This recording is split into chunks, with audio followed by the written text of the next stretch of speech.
Dar alma, vida, movimento. A animação é um processo, uma linguagem, uma forma de entretenimento, uma arte. Há milhares de anos, o ser humano busca criar a ilusão de movimento em suas representações. A pintura primitiva de um javali com 8 patas, encontrada numa caverna em Altamira, na Espanha, é um dos primeiros exemplos disso.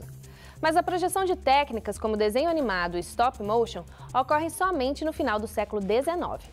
E a partir da invenção do cinema, se estabelece o mercado da animação.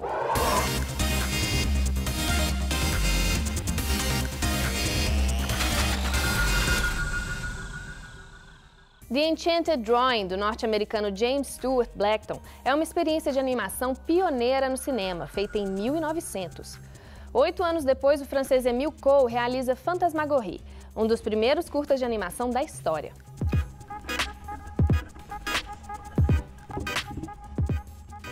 Essa produção de curtas animados cresce nas primeiras décadas do século XX e dá origem à indústria da animação. A animação não surge no mundo como animação.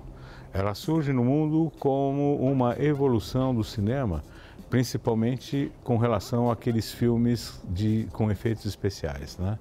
Então você pegava os primeiros filmes do Edison ali, que tinham pessoas que eram, sei lá, virtuosos desenhistas, e aí eles começavam a brincar com um pequeno stop motion, uma ligeira construção de desenho. A animação começa a funcionar como animação, ou começa a existir como animação em 1908 com o Émile Cohl, que foi quem, na França, que foi quem decidiu fazer a animação. Mas praticamente a indústria mesmo começou com Disney, né? A indústria mais concreta, vamos dizer assim. Já havia outros experimentos, mas a indústria para valer mesmo, porque a indústria de animação é muito séria. Aparentemente, quando a gente assiste um trabalho, ele passa muito rápido, ele não sabe o que acontece nos bastidores. É uma coisa fantástica, uma indústria que exige uma estrutura fantástica, monstruosa, de criação, de execução, de investimento, né? Então, a animação estava crescendo no mundo inteiro, mas aqui ainda não. A animação no Brasil era considerada uma coisa para criança, era considerada uma coisa de americanos, japoneses. A gente era inundado por obras desses países. Ninguém conhecia a animação brasileira. A animação brasileira só era conhecida através da publicidade. A evolução é o velho problema. A evolução depende muito do capital, né? Muitas vezes ele praticamente evoluiu muito mais nos Estados Unidos, né? Como indústria, né? Porque existia retorno. No momento que você faz um projeto, existe retorno, você está estimulado a fazer outro projeto. E como começou a dar dinheiro, começou a se desenvolver, né? Mas dos Estados Unidos para fora, seria o Japão que começou a fazer muitas coisas bem simplificadas, na época que fazia séries bem simples para poder entrar no mercado americano. E também o Japão começou a crescer muito nessa área, né? Mas basicamente quem domina o mundo é o capital americano, são os grandes estúdios americanos, né?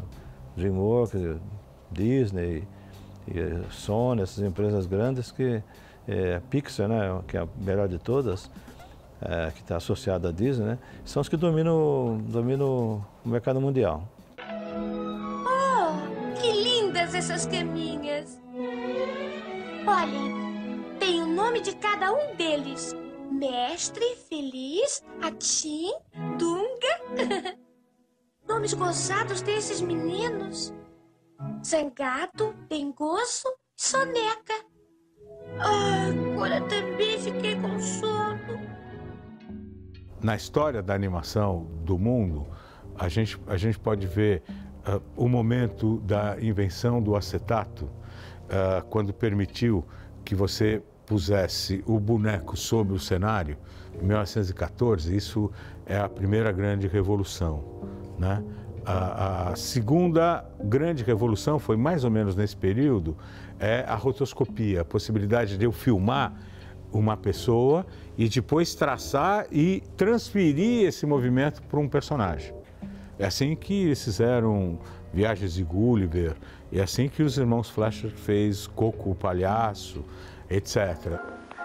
Wherever she may be, she will search this wide world over, but you never find another sweet man like me.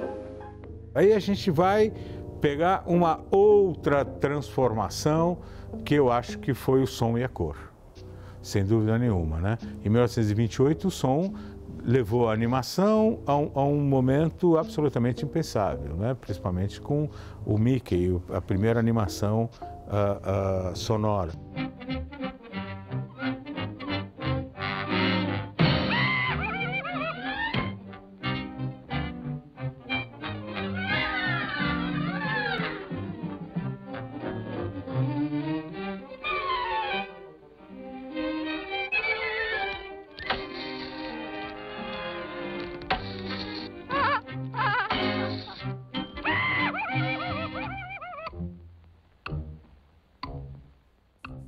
E depois, a grande transformação é a digitalização. É a hora que o computador entrou na animação. Porque daí permitiu que a gente não usasse mais acetato. O advento da computação gráfica foi a salvação dos sonhadores em fazer as coisas acontecerem com um certo realismo e com liberdade, né? Veja bem, não é liberdade artística, é liberdade de movimento de câmera. Antigamente a câmera subia e descia, o limite era o vidro, o cristal que cobria o acetato. Hoje com a computação gráfica você voa, você entra embaixo de uma cadeira, você sai para outro lado, sai para uma janela, porque a computação gráfica você vai chegar a um grau de perfeição que não vai existir mais ator humano. E já está acontecendo agora. Você pega um Homem-Aranha, essas coisas, o ator só aparece principal quando ele está quase em close. Está próximo, o que está longe é tudo computação gráfica. Isso teve um impacto muito importante na produção de animação, que foi se desenvolvendo ao longo desses anos todos e ainda está se desenvolvendo até hoje. Antigamente, para você bater quadro a quadro, fazer esse processo de fazer quadro a quadro, só uma máquina de cinema fazia, só uma câmera de cinema fazia. Então você tinha que gravar isso quadro a quadro, você primeiro tinha que fazer a sua animação, depois gravar quadro a quadro, depois tirar o filme, levar para revelar. Eu sou do Rio, então eu tinha que vir aqui para São Paulo para revelar. Hoje, todo esse processo eu faço no meu estúdio em algumas horas no computador. Aí o computador, o que ele faz? Ele abre, ele populariza, ele transforma um estúdio de 3 andares numa salinha com 4 pessoas. Quer dizer, isso é um avanço econômico e técnico mesmo, né? De processo, simplificou o processo, que permite que agora qualquer um em casa tenha quase que um estúdio sofisticadíssimo. Porque se não tivesse, nós saberemos. Nós, brinquedos, podemos ver tudinho. Então brinque direito.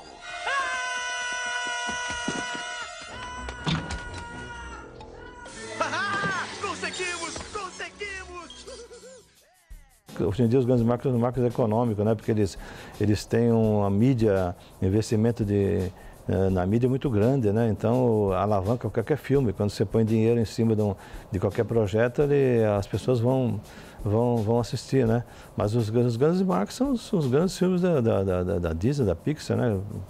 Branca de Neve, e aí vem Bela Adormecida, e vem todos, especialmente quando explodiu com o Rei Leão, né? E eu diria que os mais recentes, né? Como tem Madagascar, esses filmes que fazem muita bilheteria, né? E agora a Universal que está fazendo muito filme também, a Universal com o Minion, com o Meu Malvado Favorito, e esses filmes são top, né, hoje em dia, na animação. Eu vejo muito mais pelo aspecto massificador, mais pelo aspecto de investimento no marketing.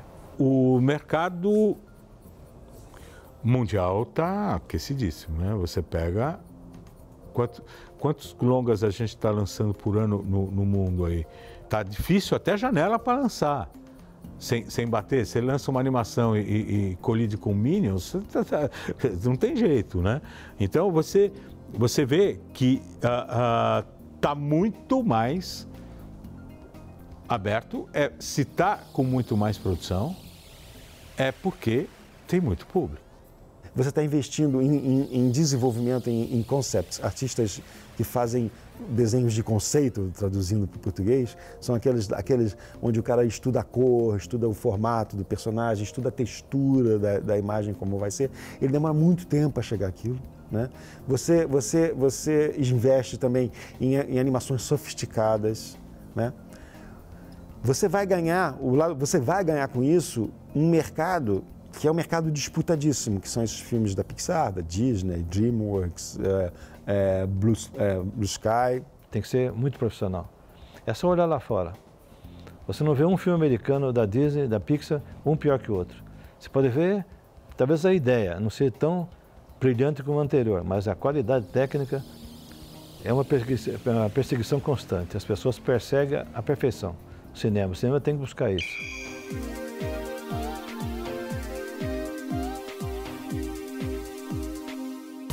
Assisto bastante TV Gloob, né, que passa os desenhos, TV no SBT mesmo. Passa Tom e Jerry, Bob Esponja. Eu assisto mais Bob Esponja.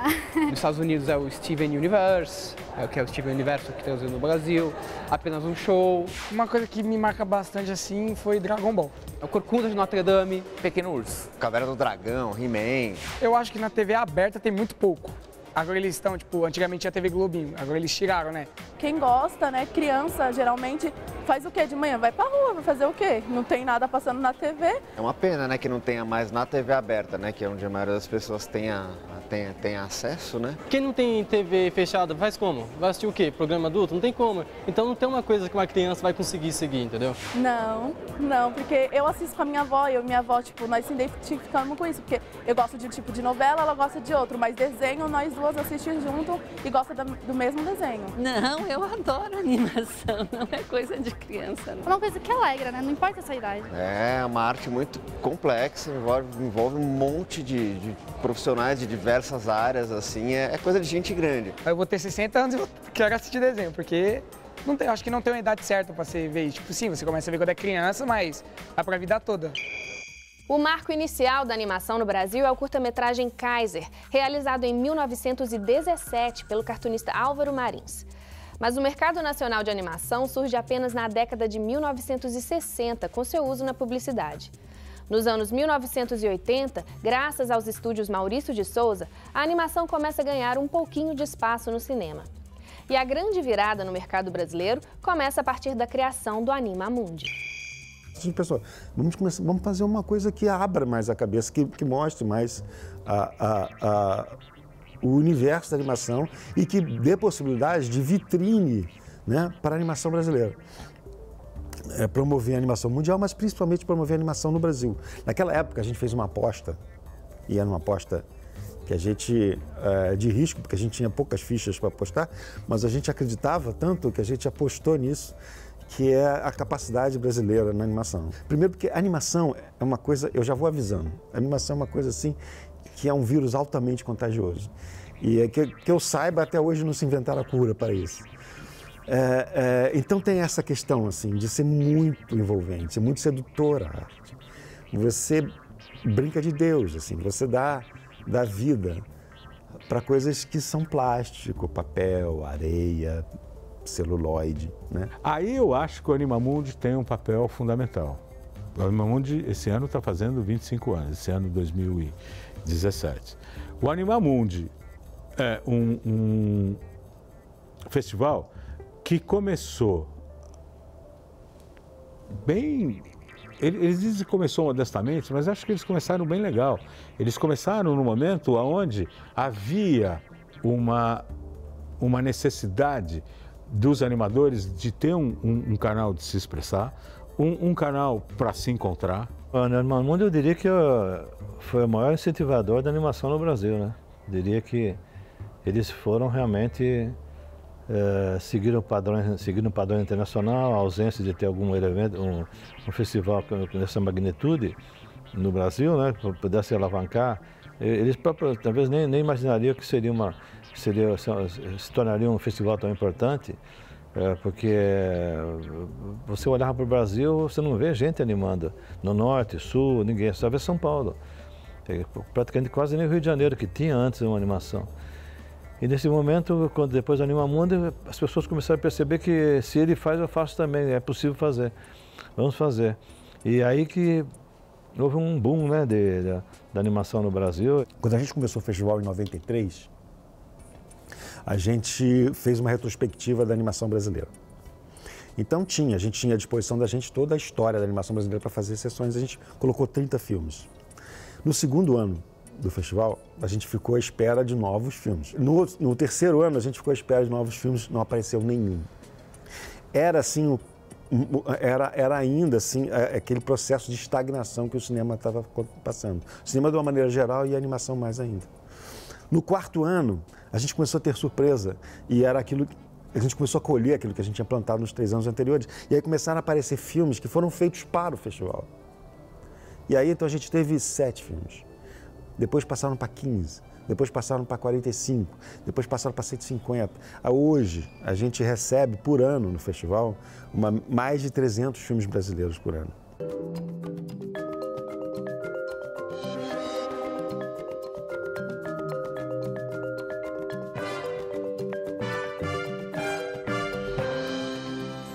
A gente, no Brasil, os animadores foram...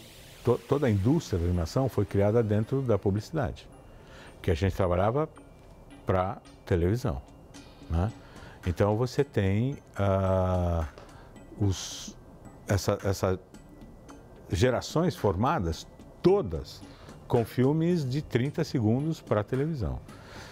Isso te dá a possibilidade de exercitar diversas técnicas, dá a possibilidade de você experimentar e você tinha dinheiro para fazer isso. A publicidade te dá essa condição. O pessoal já tinha experimentado animação, mas na publicidade mesmo, se estava começando a fazer e onde houve um impulso grande porque existia encomenda.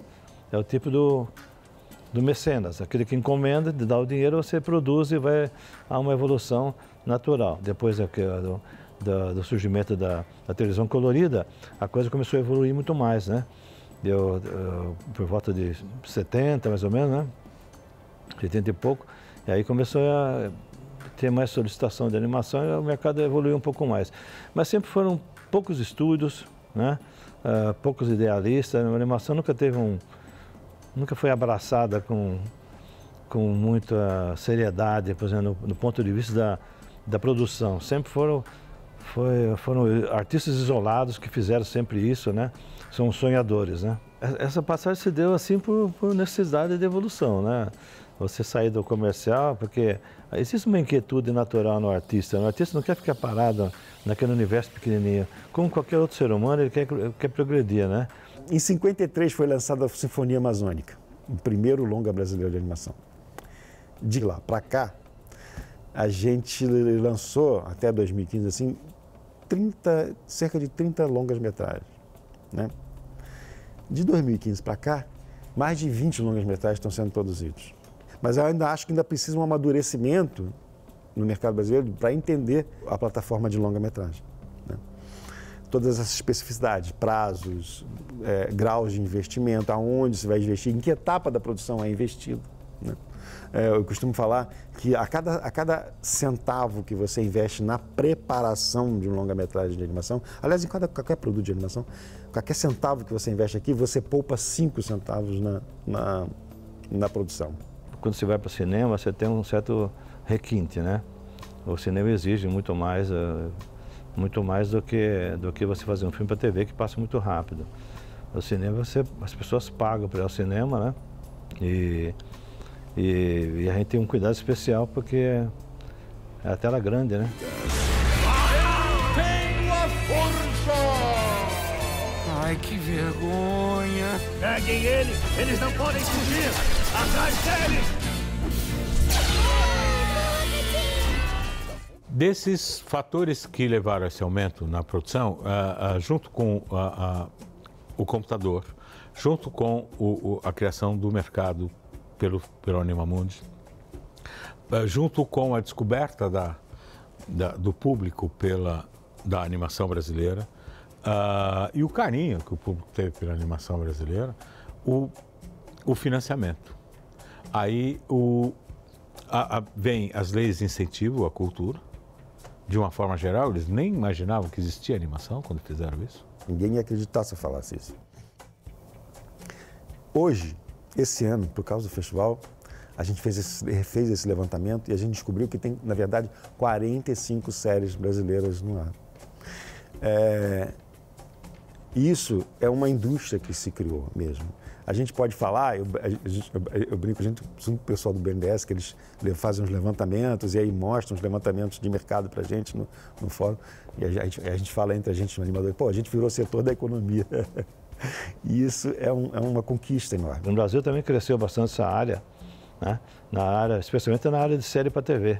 Série para TV abriu as possibilidades com a Ancine, né? Permitiu que os canais de televisão contratassem, investissem em série para TV, e isso é um mercado excelente no Brasil hoje. O grande desafio, acho que é a continuidade, né? As leis favorecerem que a gente consiga captar recursos e que você possa ter continuidade, porque o grande problema que existe, por exemplo, é a continuidade. Você acaba um trabalho e não sabe se vai conseguir fazer outro. Você não sabe quando você volta a fazer o outro. E isso cria um vazio muito grande e você não consegue dar continuidade. Não só você não consegue segurar as pessoas com você não consegue criar uma mentalidade industrial de estar sempre fazendo, e você continua ainda com as mesmas coisas que aconteciam no passado. O desafio do mercado agora não é só do Animamundi, o Animamundi também incorpora essa luta, né? Incorpora esse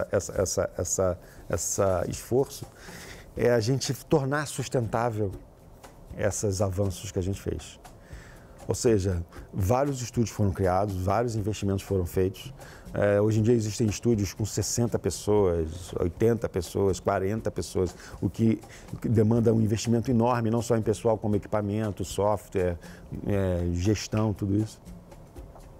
O nosso desafio agora é criar projetos a longo prazo, é fazer com que isso tenha um desenvolvimento sustentável.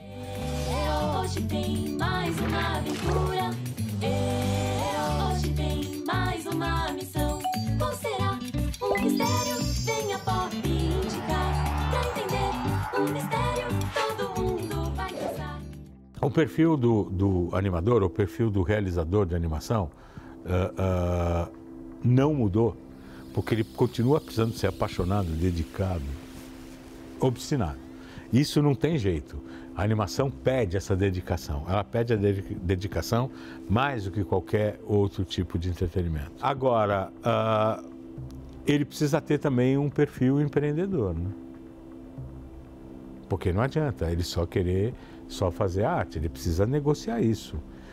Eles precisam descobrir que a animação também é um negócio, ele precisa financiar isso daí. Mas eu vejo com bastante otimismo essa parte de animação. Eu fico muitas vezes até bastante assustado de ver como que tem gente fazendo animação que um brasileiro aceita, se adapta rapidamente às coisas, como tem gente boa sonhando em fazer animação no Brasil. Eu acho que esse é muito bom. Conforme a indústria brasileira vai evoluindo, a gente já fala com orgulho, né? Os nossos filhos, eles já vão poder falar para os filhos deles que eles tinham heróis, na época que eles eram crianças, e são heróis brasileiros.